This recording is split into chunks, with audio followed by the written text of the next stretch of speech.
आज सभी private school के जो संचालक थे उनकी मीटिंग बुलाई थी और मैंने सबसे ये निवेदन किया कि ये जो लॉकडाउन के वक्त के अंदर जो कोरोना महामारी के समय में सभी उद्योग धंधे बंद हो गए या किसान की कमर टूट गई, मजदूर की कमर टूट गई और उसके पास इनकम सोर्स कुछ बचा ही नहीं। जब वो बेचारा मजदूरी करने नहीं जा पाया, फैक्ट्री में नौकरी करने नहीं जा पाया, सब्जी उसकी ख़त्म होगी, फसल उसकी ख़त्म होगी, मंडियां बंद होगी, किसान बर्बाद हो गया, मजदूर बर्बाद हो गया और उस गरीब की किस्त, चाहे उसके मोटरसाइकिल की किस्त हो, चाहे टीवी की किस्त हो, फ्रिज की किस्त हो, कोई मकान पे लोन हो, सारे लोन उसके चालू हैं और उस स्थिति में स्कूलें बंद है।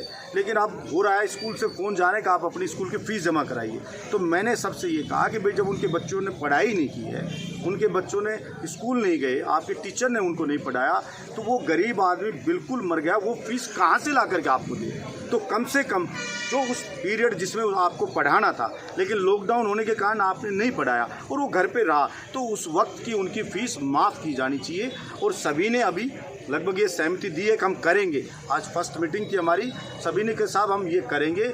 जो कोई सक्षम आदमी है वो तो फीस दे दें, लेकिन जो गरीब आदमी है, मजदूर है या छोटा किसान है, उसके बच्चे की उस टाइम की फ़ीस को माफ़ किया जाएगा। सभी ने आश्वस्त किया है। मैंने भी सबसे कहा है कि देखिए शिक्षा होती है, ये वेलफेयर के लिए होती है, ये कोई कमाई के लिए नहीं होती है। इसलिए आप इस चीज़ को करिए, उनको राहत दीजिए। उन्होंने भी कुछ अपनी मांगें रखी जो मैं मुख्यमंत्री जी के सामने रखूँगा कि उनकी जो भी वाजिब मांग है उन पर भी सरकार ध्यान दे। लेकिन उनसे यही कहा है कि देखिए हम आपसे प्रार्थना करके आज कह रहे हैं, और मेरी विधानसभा बहरोड विधानसभा में गरीब किसान मजदूरों ने, मेहनतकश लोगों ने ही मुझे राजस्थान की विधानसभा में भेजा है और इस आशा के साथ भेजा है कि वो हर हमारी दर्द में, तकलीफ़ में वो खड़ा रहेगा और हमारे हक की मांग हमेशा रखेगा। आज वो गरीब मजदूर किसान मुझसे अपेक्षा रखता है कि हमारे साथ अन्याय हो रहा है, हम फीस नहीं दे सकते, हम देने में सक्षम नहीं है, क्योंकि गरीब मेहनतकश आदमी स्वाभिमानी आदमी होता है, वो जान पूछ करके कोई चीज़ को नहीं रोकता है। मैंने हमेशा कहा है इस बात के लिए, इसलिए उसको राहत दी जाए, ये उसका हक है और ये मानवता का भी तकाजा है, इसलिए कहा है। और देखिए गरीब के साथ अन्याय होगा, अत्याचार होगा, तो इस बहरोड के अंदर चाहे जंग हो, चाहे कुछ भी हो, लेकिन गरीब को मरने तो कतई नहीं दिया जाएगा। और गरीब का कोई गला दबाएगा, उस यादव बहरोड के विधायक का गला दबाना पड़ेगा उसको, उससे पहले उसका गला गरीब का नहीं दबाने दिया जाएगा। मुख्यमंत्री जी से 1-2 दिन में मिलूंगा, उनके सामने भी ये मांग रखूंगा कि राजस्थान के गरीब मजदूरों के बच्चों को इस कोरोना के टाइम में जो स्कूल की फीस है उससे इनको राहत दिलाई जाए। जो किराया है, जो छोटे छोटे किराए पे रहते स्टूडेंट रहते, कोचिंग के स्टूडेंट रहते, उन सबको भी राहत दी जाए, ये मैं मुख्यमंत्री जी से मांग रखूंगा। कुछ बहुत से कर्मचारियों की, बेरोजगारों की मांगे हैं, वो सब भी मुख्यमंत्री जी के सामने रखूंगा।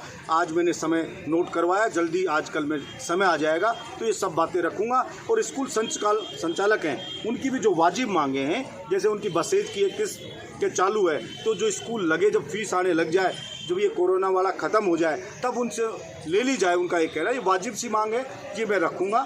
और मैं जो किराएदार हैं स्कूल के, जिन्होंने स्कूल किराए पे दे रखी है, मैं उनसे भी प्रार्थना करता हूँ कि वो भी उनको उस जो किराया है स्कूल का, उसमें रियायत दें। तो सभी लोग मिल कर के अगर बड़ा दिल रखेंगे तो गरीब मजदूर किसान के साथ हम न्याय कर पाएंगे। मैंने सबसे कहा है कि गरीब को कोई भी राहत देगा उसको पुण्य मिलेगा, उसको स्वर्ग मिलेगा, भगवान उसको आशीर्वाद देगा। सर, बहरोड की ये पहल पूरे राजस्थान, देखिए मैंने सबसे की है कि हमारे बहरोड से ये शुरुआत होनी चाहिए और मैं पूरे राजस्थान में चाहता हूँ कि पूरे राजस्थान के लोगों को राहत मिले।